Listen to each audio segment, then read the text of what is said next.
Public libraries across South Carolina are now under a new mandate to restrict children's access to certain books. Supporters say it'll help protect kids from getting their hands on inappropriate books without mom and dad knowing about it. And libraries say this new requirement is a problem.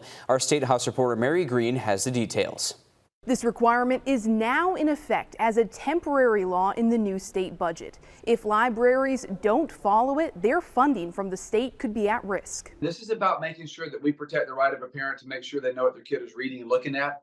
Nobody's banning books. Nobody's saying you can't read stuff if your mom and dad say it's okay. Senator Josh Kimbrell is among the Republican lawmakers who sponsored this new requirement that county libraries must certify to the state library that their children's section doesn't contain any books or materials that appeal to the prurient interests of kids under 13. State code defines this as a shameful or morbid interest in nudity, sex, or excretion, and is reflective of an arousal of lewd and lascivious desires and thoughts. The new rule says kids must have explicit parental permission to access these books. The South Carolina Library Association says there are already local policies in place that address these concerns. But this statewide rule, they say, undermines local control over those policies, which are set by the local library board, whose members are selected by county council. When you centralize this type of proviso, this type of policy, you are again taking away local parental control from local families, and you're trying to make it a one-size-fits-all for the state of South Carolina,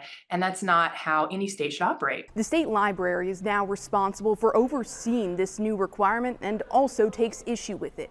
It calls the rule vague and subjective and also outside the scope of its own authority. Reporting from the State House.